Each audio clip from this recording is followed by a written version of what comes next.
I'm black to play, right? In this. Yes. Okay.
Oh, okay.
So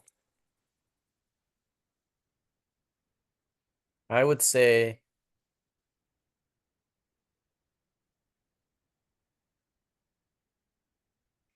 maybe we have to maybe somehow we have to keep that white knight passive Mm-hmm. after he takes on b7, we take b4, then maybe try to I don't know if there's a way to trap it in necessarily right away, but I feel like if we can attempt it because if you look at this scenario, Mm-hmm. Maybe.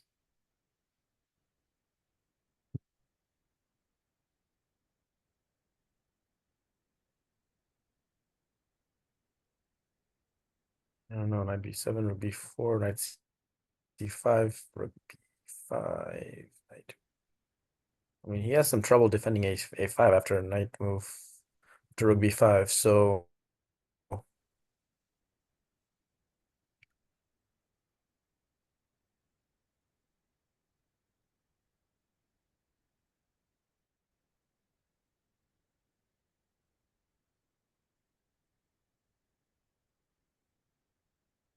we'll take on a6. I take back on a5, hitting the knight. Knight has to go to b4 maybe or something.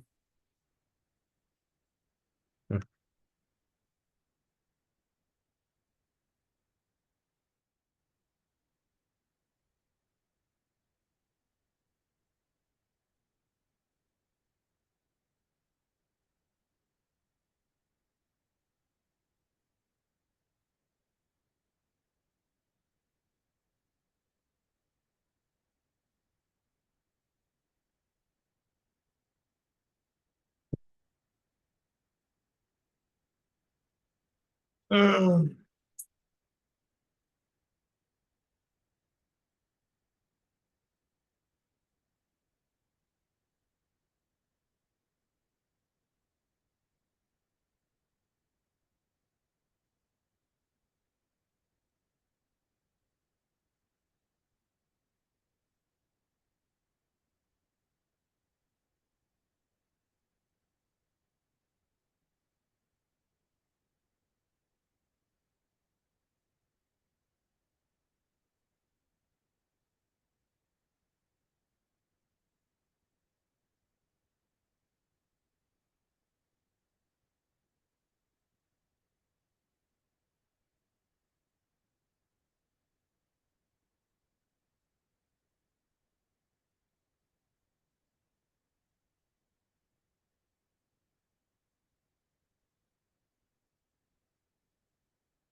I don't see any other ideas. I think we have to go for trying to capture that pawn b4 Mm-hmm. and So rook b1, yeah? try to basically keep that knight as inactive as possible, something like that, you know. Rook b1, knight takes rook b4. Okay, so if he goes back, then yeah, we have to take the other pawn now, I Yes, rook guess. b5, yeah. But he can no, he can't defend. He's not knight is hanging. So he's gonna take I on think a6, I guess, right? I think this is actually the right way as well to play. So he will take and knight b4, yeah. Yeah. So we have a passed pawn And now we mm-hmm. And a strong and knight. strong knight, yes. King is kind of getting cut off a little bit, right? F3 is taken away. So we also get a tempo on the knight right now in this immediate moment. And Mm-hmm. then try to get the rook behind the pawn somehow, right? So ideally like pawn c4, rook c5, and tie his rook down defending our pawn. Start walking up the king. I wouldn't really trade knights here. Definitely. Uh I wouldn't trade rooks either, I don't think. Because I need my pieces to be able to drive this pawn home. And since I don't have pawns on both sides of the board, I don't know, maybe the rook. Would I trade rooks here? Let me think. Yeah, so these are actually the important questions here. So let's get to the position where I wanted to ask you this. So this was rook b5, Mm-hmm. uh, knight a2, Oh, king wait. e7. Go back, go back, go back, go back, go back. Yeah, put the rook back. Okay. Uh, why didn't he just push the pawn? Why didn't he just do that? I think it's mainly because he didn't want to give this active square, I guess. Now c4. C4, rook b2. Oh, interesting. I mean, it's mainly like you Um, just don't want to give some activity. I think that's the only reason. and if I play f6, F6, rook, check, king f7. check. Oh shoot, it's getting real. Um, let's say king g8. I think some unnecessary counterplay, yeah. I mean, I'm not sure if it's working or not, but I'm gonna attack at g7 next, I guess, right? yeah, And I the mean, five. I'm not sure if this is also good enough for white to hold, but it's kind of pointless, yeah, to allow so much as well. Is it? Because I'm getting a very strong pawn. Rook c5. Actually, here itself, I can play this. Yeah, if you put the rook behind it, that's probably a good move. Yeah, because if I can get my rook behind it, then I have some chances. Because I mean, you can do a lot with the knight and the rook, but you're not checkmating me with those two pieces alone. And I have a pawn that's going home, right? Mm-hmm.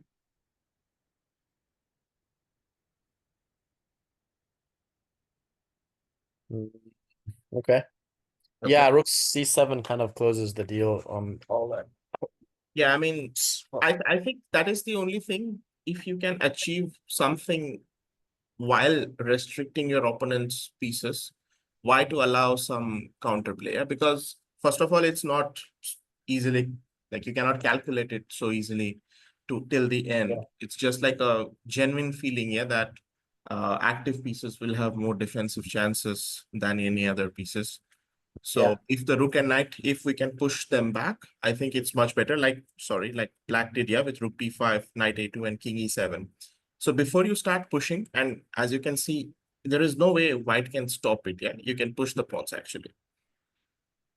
It's very easily coming. Like you can actually play knight rook b3 and c5, c4, c3 as well very quickly. Interesting.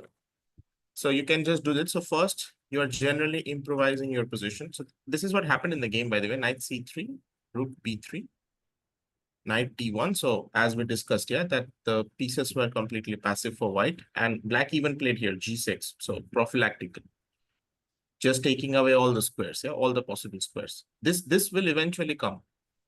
But Hmm. here, Rafi, I think you asked a very good question, yeah, that if I'm trading rooks or if I'm trading knights, so it's a very good thing. Usually, stronger players also make this assumption that if in this position I'm entering a knight endgame, is it winning? If I'm entering a rook endgame, is it winning? So here, the question is, what sort of endgames we can think of which are favorable for us? Well, I definitely know for sure that in most of these cases, trading the knights is not a good idea, Very good. right? That rook, especially if that rook can somehow get active, I don't know, if a whole bunch of pawns get exchanged, I think it might be tricky. So I'd probably try to Mhm. keep the rooks on the board. Um, or sorry, the knights on the board. What am I saying? Yeah, yeah. I'll try to keep Yeah. the rooks on the board. Mhm. Um, did I just say that the backwards? I'm trying to say that I will not trade the Trade the knights. knights. Eh? Yeah. Yeah, yeah, I got it. Mhm. And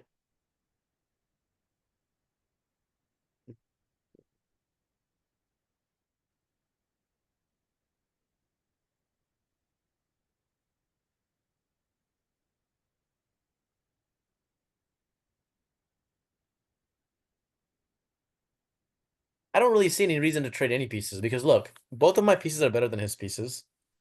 Both Mhm. of my pieces are helping my pawn. They're close to my passed pawn. The knight is close enough to give checks and forks and still help the pawn. The rook is very nicely cutting off the king and keeping those g3 and h3 under attack all the time. Mm-hmm. So my king is free to enter. His king is going to be way more difficult to enter, right? He has to swing all the way to the other side of the board than those other guys. H and G pawns are a problem. So in this position, like you said, I don't really have any reason to hurry or anything like that. Knight takes away Yeah. that d7 square 3 point. So I will just slowly walk my king all the way to like the b file or something like that, right? And then just help push the pawn. So I would just continue improving my king. Mm-hmm.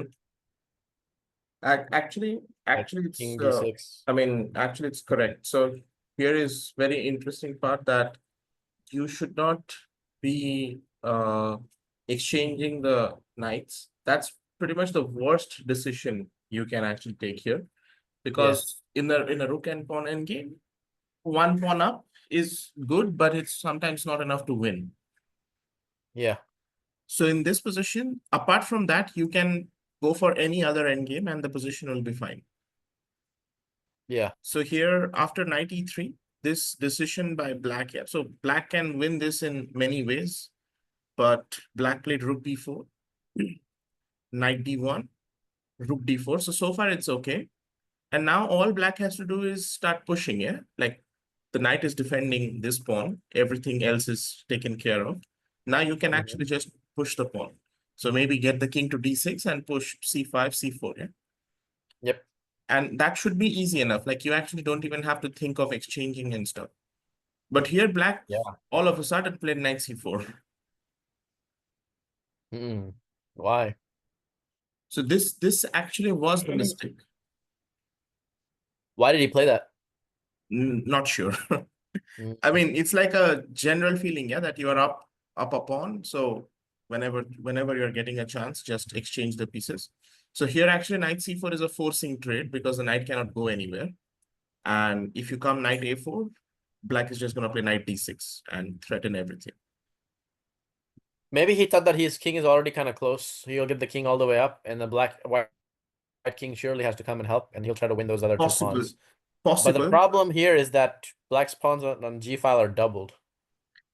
If they Yeah, and the weren't f doubled, if he had a pawn on file. H file, maybe this makes some sense, right? I think actually I think that the bigger problem is the f file is open. Yeah, so the king cannot Yeah, freely go here that without too. giving up this pawn. Hmm. Because what happened in the game was, so white played king f3, knight b2, rook b2. And although this looks very simply winning, like it looks completely winning actually. Yeah, that I'm just The playing king is c5, too c4. active. White king is so active now. Yes, that's the problem. Yeah, that the king is too active. So white plays rook c2, king d6, and rook f2. Yeah. He's just gonna eat up all those pawns, and then even you can't win with the c pawn. He'll just sack the rook for the c pawn, and then he'll have Exactly, two pawns, exactly the problem. So far that is advanced pawns exactly the against the rook. problem. Yes, so he can actually try to win all the pawns. I mean, if possible, and maybe even give up e4 or h3, something like that. And at the last moment, he will sacrifice the rook for the c pawn. Yeah, then because black's king will obviously have to go this side to make this pawn a queen. And white's king and pawn will generate enough counterplay on the king side to make it a draw. Yeah. Although black was very confident that this position is still winning for him. But let's see. So rook f2, c4, rook f7, c3. Wow. And okay, here we have a question here. So what do you think black should do here? I mean, white should do here, sorry. White. Hmm. So how to defend or how to try and defend this position from white?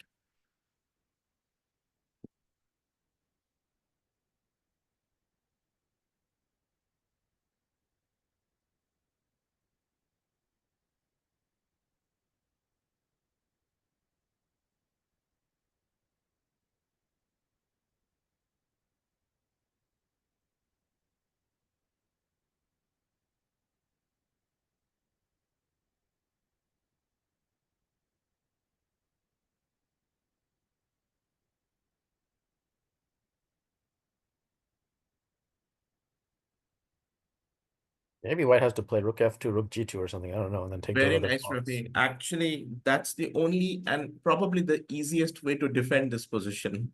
Hmm. So this is very surprising. So white actually didn't even spot it. And funnily enough, black also had no idea that there is a defense like this. I think the best way is to play rook f to rook g2. Let's just check, yeah. So let's check rook f2. Yeah, you see, it's a draw. Mhm. So the idea is very simple. Yeah, let him bring the king wherever he wants. I just put rook on Yeah. g2, take this, and push the pawns here. I will sacrifice my rook. Right. This pawn. Yeah. So rook f to rook g2 is probably the easiest one. And I can just show you one thing. So the moment where knight b4 was played, yeah. So I guess it was somewhere here. So this position, right? So you can see, yeah, -3. Yeah. So -3 with an extra pawn, it means easily winning. Like there is Yeah. no problems at all in the position. And Right. see the sudden drop in evaluation, yeah. Yeah. So with this kind of drop, you have to be very, very careful with your next few moves. And you can see gradually your position is getting, I mean, black is playing normal moves here. Like rook d3 and c5 is like a very normal way of playing this position, like a very human way of playing this position. But Yeah. already the position is drawn. Mm. So from -3 to 0 in like few moves, just based on a wrong decision, yeah, that we need to exchange the knights. Right. So as the game, I mean, in the game, black eventually won, but it was extremely complicated. Uh, so something like this happened. So I'm keeping the engine on just to show you the mistakes. Yeah. So rook f8 already was a mistake. Here also rook f2 was drawn. Rook f2, rook g2. Yeah. So rook f8 was played. King d4, king g5, rook g3, king f4, rook h3. Wow, it's crazy. He just gave up both of those pawns. Those were his Yes, only that was the real only chances, right? counterplay. Yeah, yeah, that was the only counterplay and the proper counterplay which white could have used. Yeah, because what is he gonna? I mean, I'm trying to understand what was his rationale behind giving that up? Because what is he gonna do in this situation? Like there was Uh, no logic at all to giving up G3 and H3 like that, I'm not sure in if my like, opinion. Because there's literally no hope for white after that at all. yeah, I think you're right. I mean, it should be pretty like when you like just let's say that you dissect the position down here. One of the most easiest or most common defending positions is you sacrifice the rook and get a rook versus pawn kind of situation. Yeah. Yep. So that should be in White's mind from the beginning. And the second thing White can think of is if he can stop this pawn with the help of the rook and the king. But that Yeah. seems highly unlikely, yeah, because black is already on the queen side. And it's Yeah. not so easy to bring the king over. Yeah, he will never let you cross over. Right. He's always gonna cut you off. Right. So I mean, White should, yeah. if G5 and G6 didn't exist, and white king is, on the left side of the rook, right? Hmm. Like rook is on the G file, king is already on the F file, then it makes perfect sense to give up H3, G3, and just go straight for the pawn, right? Hmm. The C pawn. But in this scenario, I feel like there's almost no logical reason I could think of why white would give those up. Because after giving those up, white has nothing. How is he gonna get the king to stop the pawn? There's like almost no way, Yeah, right? I have no idea. Like, I I can't mean, even think of any tricks to try. Because I black guess king is that is the already thing. so close to the pawn, and white king is cut off.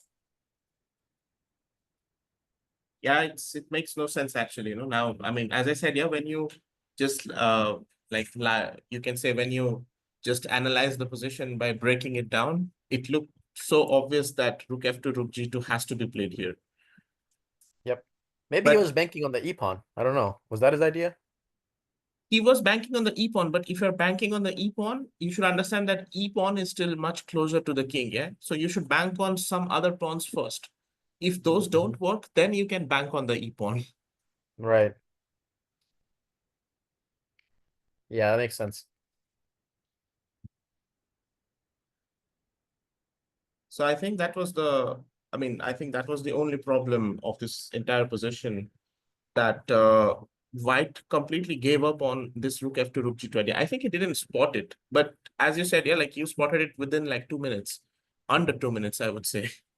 Because in your mind, I understood that you don't want to even try anything else other than rook f to rook g2. Right. But yes, that is the defensive solution here, that you need to play this and just grab the pawns, yeah? Right. So the moment white entered into this kind of position, here you can see that the e pawn is not as free as the g or the h pawn, yeah? It's always be Yeah. going to be very near to the king. And white couldn't even take the G6 pawn. That's the other Yeah, thing. he couldn't take. I think the whole game he couldn't take that pawn. Because Yeah. White's defensive idea was he was somehow trying to check the king and stop it, but that's not going to happen yet. So um maybe he thought that he would no, even in that scenario though, Doug, doesn't black still have, let's just assume for whatever reason E4 and G6 are gone. Mm-hmm. Even in that scenario, doesn't white black still have that Lucina or Philidor idea of bridging with the rook? Can I guess depending on where the white king is, right? Yeah, I think it will depend a lot on some other factors as well.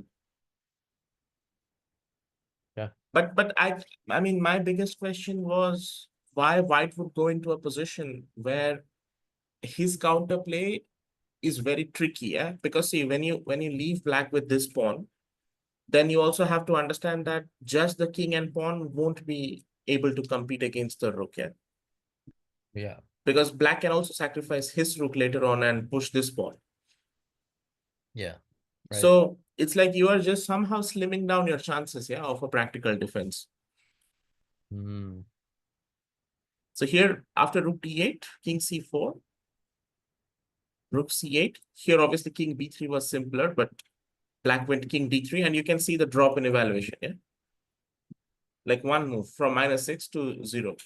What was the rationale behind the D3? Because that just blocks the rook for some reason, right? Yeah, that's why it was a mistake, actually. I mean, you should play king b3 so that you have the option of c3, c2 and Right, rook and put c3. the rook behind. Yeah, exactly. Yeah. So the moment you block it, you are allowing e5. Mm.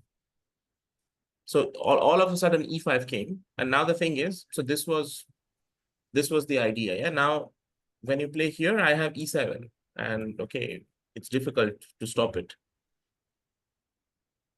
And the So second and had he yeah, came on the other side, we could have played rook C3 here earlier, basically, right? Stopping this kind of stuff. if you come here, I think it's much easier, yeah, because in this place, rook c3, and this promotes with a check.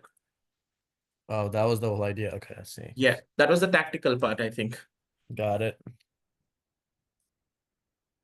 So king d3 was already a mistake, and I think I don't think c2 was played though. So rook h4 was played in the game, and king f3, which is the correct move, and rook h1. And here, for some reasons, white played rook d8, although I don't see why you will not play e6. I mean, this is your counterplay, right? So you should just use it somehow. Hmm. Because now for this, I have a check, and king c2, rook e8. And I'm just gonna push e7. The king cannot come out, yeah, of the zone. Mm. Yeah. So, but anyway, rook d8 was also not that harmful. Rook d8, king c4, e6, and I think rook e1. And here again, for some reason, white just kept checking, like rook c8. king But b3. this position is a draw. Yeah, this Interesting. position is a draw. Sorry, black played king a3, rook a8, king b2, rook b8, and king c1. And again, highly unexpected move, rook b6. I mean, the reason is why you will not play rook e8. This looks good enough, right? The king cannot come out anymore. Yeah. So why not rook e8? But okay, still rook b6, I think, was a draw. So c2. And now I think white blundered with king g4.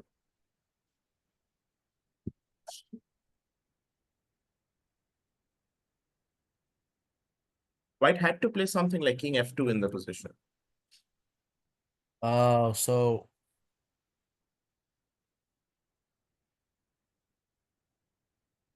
I think the point was when you play king g4,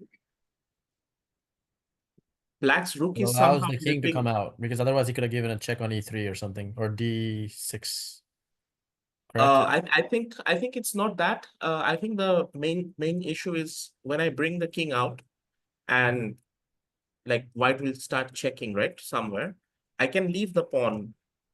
I mean, basically, if you start checking now, I can just leave the pawn away. Yeah? I can just go something like this.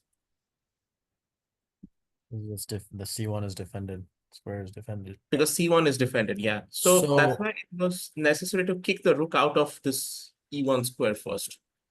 and constantly keep harassing it everywhere he went. Like if If h1, he king goes to g2. e4, yeah, just constantly harass it. So he has to go rook e5. And but now the thing is But black hold on, can, wait, hold on, one second. Put it on yeah. rook. Play rook d1. Mhm. So why doesn't that work? Oh, because the king now can't come out. Yeah, Like yeah, if yeah. black tries rook d1, the black king is stuck. No, rook d1, I will just push Problem. e7, yeah. Oh, and I don't have e1 anymore to Yeah. stop the pawn. I see.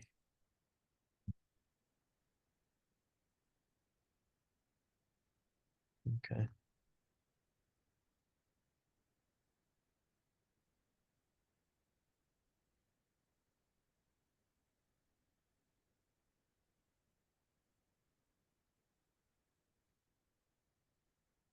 Problems, right? Yeah. I think the biggest issue of this position was that now black doesn't have an improvement plan because, for example, if you play this, I'm just going to start checking, yeah? King c3, rook c6, king b2, rook b6, and let's say king a3, I just come back. With your rook on e1, I could have played c1. That's the problem. Mhm.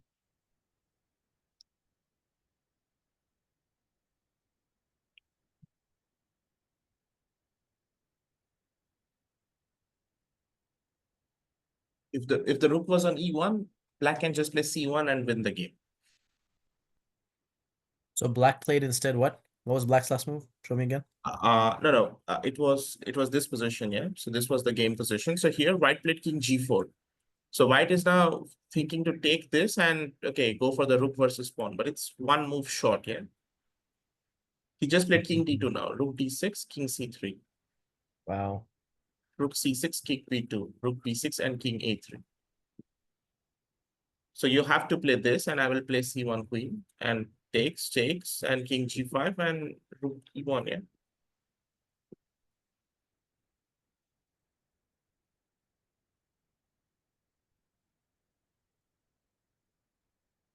Yeah.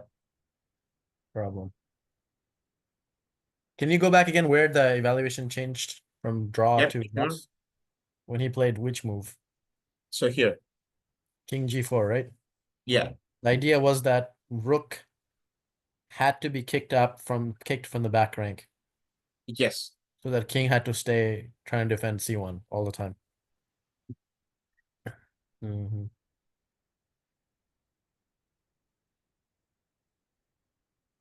Yeah, that makes sense. yes.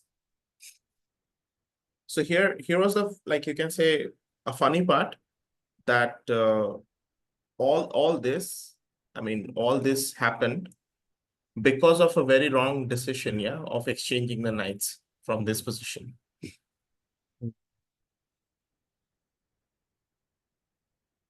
So because black went for this knight c4 idea, you could see how many rook endgame tricks automatically appeared in the position. Yeah. And that's why we say that we shouldn't go into this rook and pawn endgames with one extra pawn unless and until you are very sure about it. That's the concept And here. I have to remember. If you yes, have a pawn in game, or sorry, if you have a in game possibility, do not go into the rook in game with an extra pawn unless there's a direct win. exactly. I mean, Almost anything most else cases, is, it's better to keep the pieces, basically, right? yeah, I mean, anything else is much better. Got it. Yeah, that's understandable. That's actually very interesting for me to. I mean, I know that. I feel like I've heard it before, but I have never consciously thought that earlier in the game when doing trades that, oh crap, maybe I need to not trade bishops right now or something because I know for sure that, it's coming to an end game or it's going to be a rook end game or something. Hmm. That is important to know up front. Yeah, I mean, it's like I mean, that's why I just showed you this example, yeah. How a small thing can change so much in a game. Yeah. Especially like when black pretty much did everything. Like you can say that this is a position where the knight is dominated, right? Yes. It cannot go anywhere and all squares are taken care of. So there is just nothing to be done here. And this is the moment when the rook cannot be free because of this pawn. King cannot be free because of this knight. So nobody can move, yeah? Right. And this was the time when you could have actually just realized your extra pawn advantage by playing c5, c4, and you just bring the king to b4. Yeah? Automatically, you have three pieces and one pawn. White cannot defend with just two pieces. So from here, one mistake, still manageable. Couple of, like here you can see also, yeah, the computer is suggesting to go back knight e5 Yeah. because exchanging was such a bad idea. And now after you exchange, black played couple of normal moves because it's so obvious that you need to kick the king away from your passed pawn. So rook d3, and you push your passed pawn, yeah? And it's already 0.0. It's already drawn. I wonder why it became a draw. What should black have done instead of doing those normal moves? I think here, I mean, probably c5 directly because king g4 is not possible. As we just discussed, yeah, that white's counterplay lies on the fact that he can capture all these kingside pawns, then give up the rook for this pawn and try to push one of these pawns, yeah? So this can only be achieved if we play f6 or if we give up this pawn and this pawn and this pawn. So how not to do that is just not to let white's king go to g4. But why? And I also think Mm, one more thing that to win such positions, we always need to understand that the rook behind the pass pawn is much more stronger. Yeah. right. So with c5, you always have options like this. Once you play like rook d3, king g4, c5, and you allow this rook c2 move, now you don't have the option to go behind it.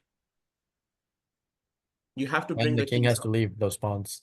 Yes, and if the king moves here, now this pawn becomes like a threat, and you just cannot defend both the pawns. Yeah, Does white have time to actually take on f7 though? the white did. Yeah, white took pawn, Oh, I did. Okay, that's right. and here rook f2 I'm rook back. g2 was good enough to make a draw. So, yeah. The rook needed to be on d4 in this position so he could have played rook c4 basically, right? In this position right now. Yes, Like had black's rook been on c4, I think black would have been probably, I guess, yeah, winning. but it's just, I mean, for me, the biggest take or the biggest learning lesson was that not to exchange the knights. Right. But it's also very interesting, yeah. Like I think white was around 2450 in this position, and he missed this rook f2 rook g2 idea. It's like some Maybe elementary maybe idea, time yeah. That pressure. no, it was not time pressure. Or either that, or I was gonna say the second reason maybe that White was already thinking he was losing from a long time ago. That might be possible, but I think White found. I mean, once the Rook Endgame started, White knew that he has a lot of chances. Yeah, so White took some time and like okay, went for Rook F8, which was already a mistake. But even after that, White had a like multiple places White had drawing chances. But okay, that's always difficult because in Rook Endgames you don't realize sometimes, yeah, when it is a draw and when it's a loss. Yeah, very hard to predict. Yeah. Okay, I hope Rafi, this position like was actually lots to learn, yeah, from this one. Yeah, this was very insightful for sure. And I was also like pleasantly surprised that almost all your decisions from the beginning till the end was actually correct. Mm, Like you started with Rook B1, which was the correct decision. You can see almost all of the moves match with the computer, yeah. mhm, So Rook B5, obviously, and just your push pawns. So Rook B3, C5, everything was okay, yeah. mhm. So Nice.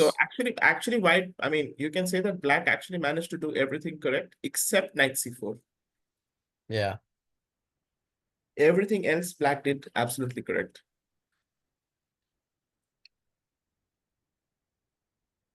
Okay, all right, Rafi. I think then probably for today we'll finish here. Okay.